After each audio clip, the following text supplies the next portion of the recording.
servidor Carlos Federico, y como es de costumbre, aquí tenemos a Víctor Corral de Expresión Política, ahí como lo ve en pantalla en estos momentos. Pues mire, amigo de Conexión, mientras Víctor ahí nos manda un gran saludo y se está conectando, pues ahí vemos al gran Lorenzo Córdoba, pues que le hallaron, Vittorio, un lanón por ahí que se gastan en grandes lujos. Pero ¿qué te parece si empezamos mientras das un saludo, Vittorio? Me acomodo claro yo sí, para poner a Loretito de Mola, el cual hace unos momentos lo pusieron en cintura un servidor público de allá de la Ciudad de México. Adelante, Vittorio. Oye, Carlos, te saludo a ti, saludo a nuestras audiencias, agradeciéndoles nuevamente que estén con nosotros. Les vamos a llevar información interesante. Bueno, pues gracias. Adelante, Vittorio, pues vamos a empezar con Loretito de Mola, que me llamó mucho la atención. Que un servidor público, creo que del sector salud de allá de la Ciudad de México, lo puso en su lugar a este pillo, como siempre, desinformando.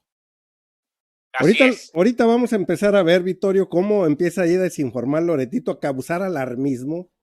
Luego lo ponen en su lugar y termina calladito. Sí, así es, Carlos. Lo que pasa es que son tremendistas, hablan de cosas que no conocen, que no saben, pero las magnifican.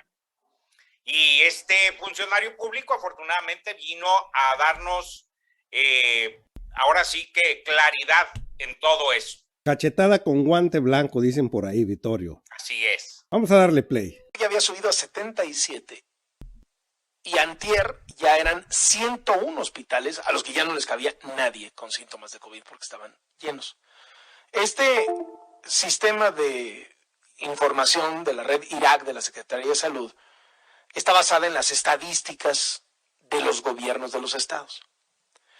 Entonces, ayer que se difundió esto, nos buscó el gobierno de la Ciudad de México para decirnos que ellos no coincidían con este dato. Entonces vamos a ver qué nos dice, como nos lo explica Eduardo Clark, quien es el director general de Gobierno Digital de la Agencia Digital de Innovación Pública de la Ciudad de México. Gracias por tomarnos la llamada. Buenas tardes. Hola, Carlos. Gusto acompañarnos. Buenas tardes. A ver, preguntas concretas. ¿En Navidad había estos 66 hospitales saturados? Saturados es una palabra que tal vez no es la adecuada en este momento. Eran hospitales que en algún momento de la pandemia han atendido pacientes COVID, pero que en este momento la gran mayoría de ellos, por funciones normales del mismo hospital, se reconvirtieron a sus funciones tradicionales y aparecen como con cero capacidad porque no están atendiendo pacientes COVID, no porque estén al tope de pacientes COVID, ni mucho menos.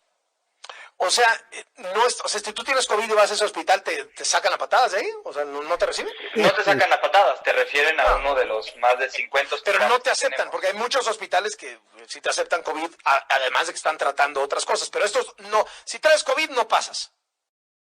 A ver, Vittorio, vamos a puntualizar ahí. Correcto. O sea que de todos los hospitales que eran COVID, que eran la mayoría, ahorita sí, ya solo son poquitos, nada más. Es correcto. Y como en los otros, a ver si entendí, y como en los otros ya no te aceptan, Loret de Mola les dice que están saturados esos donde ya no te aceptan. ¿Entendí bien o entendí mal, Vittorio? Bueno, lo que pasa es que ayer en el noticiero de Loret de Mola hablaban de que alrededor de 100 hospitales estaban saturados con gente con COVID.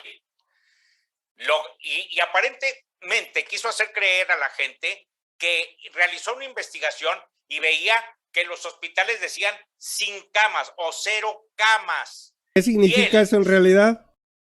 Significa que ahí no atienden COVID.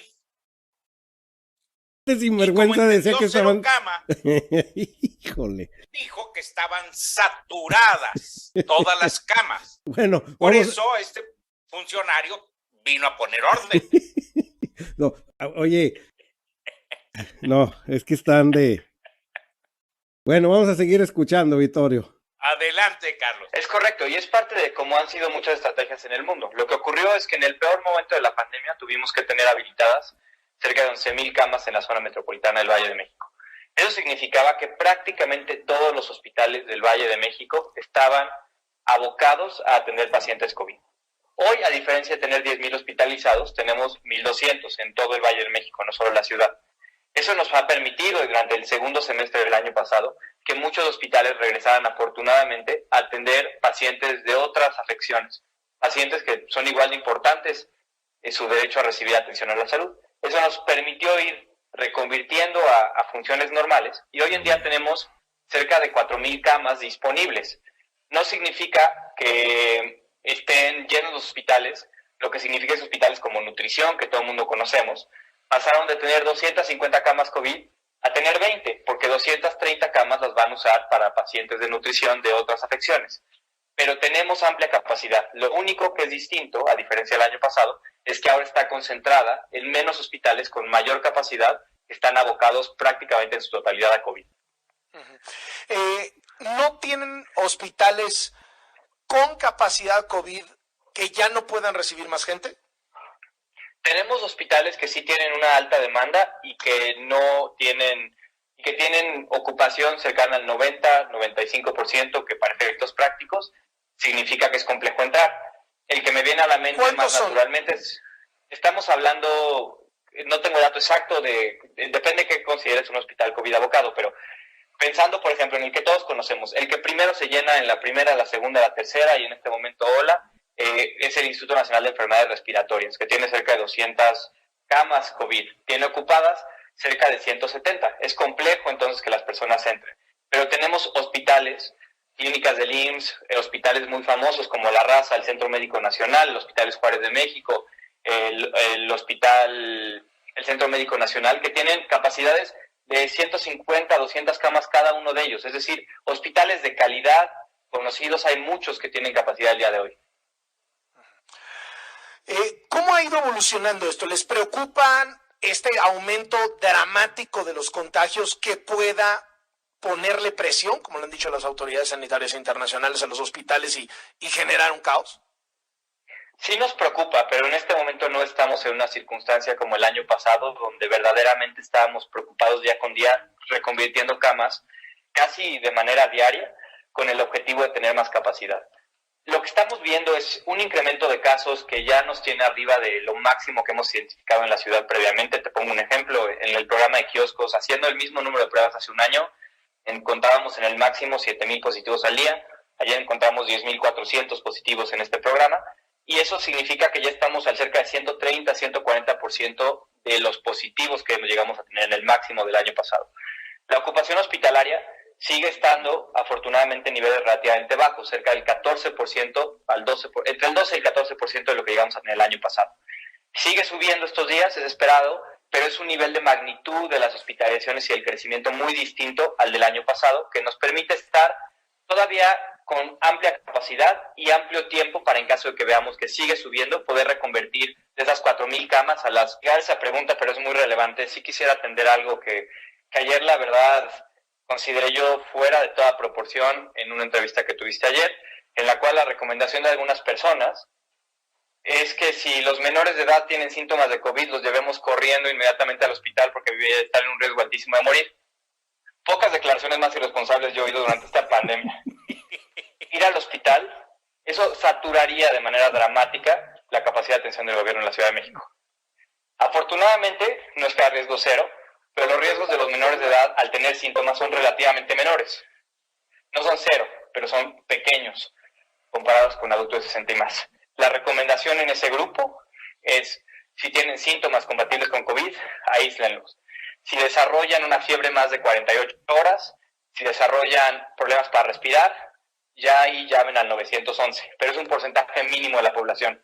En toda la pandemia, no se ha presentado este fenómeno, como algunas personas dicen ayer en este espacio, de niños muriendo en su casa. Llevamos 6 meses sin ver una defunción en domicilio relacionada con un menor de edad, y en toda la pandemia, en 20 meses, tenemos 2 de niños menores a 14 años.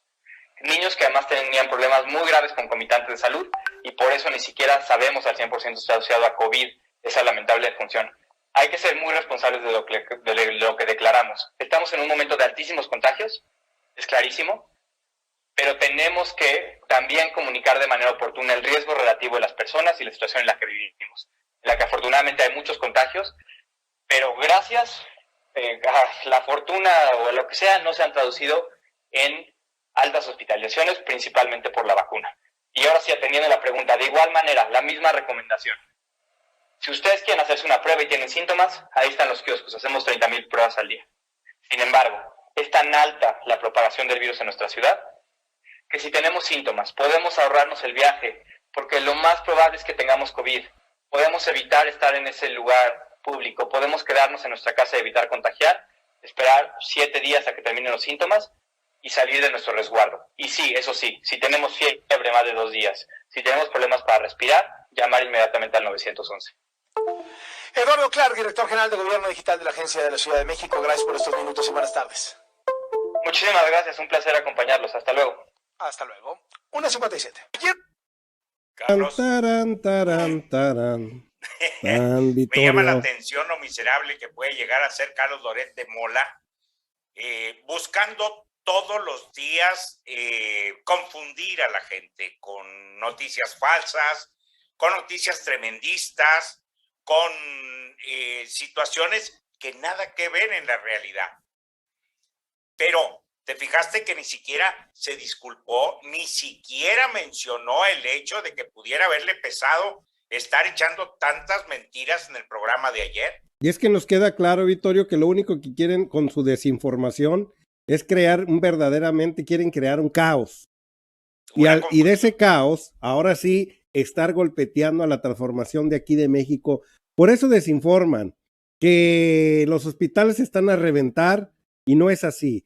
Dicen 0 camas COVID y no significa que ya estén llenos, es que ahí no atienden COVID, así de simple.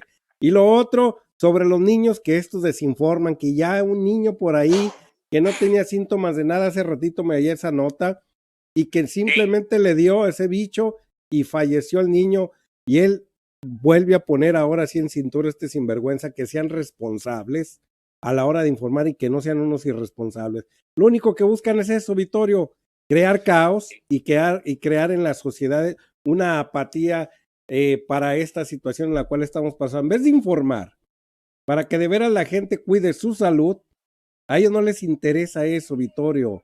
Lo que les interesa ahora sí es su raja política y el poder político que deben de tener. No les interesa la salud humana si no estuvieran informando de una manera eficaz. Sí, por eso en ocasiones, como medio de comunicación como ese, le llamamos buitres, porque están viendo cuándo a México le va mal para que a ellos les vaya bien, Carlos. Bueno, hasta carniceros les llegaron a decir, Vittorio. Claro, claro. Ahora entienden por qué el presidente de la República dijo que la pandemia cayó como anillo al dedo, no por lo que ellos dicen, sino porque de aquí estamos conociendo quién verdaderamente le interesa ahora sí la salud humana y a quién no le interesa, sino simple y sencillamente lo que quiere sacar su raja política y volver a sus tiempos de privilegios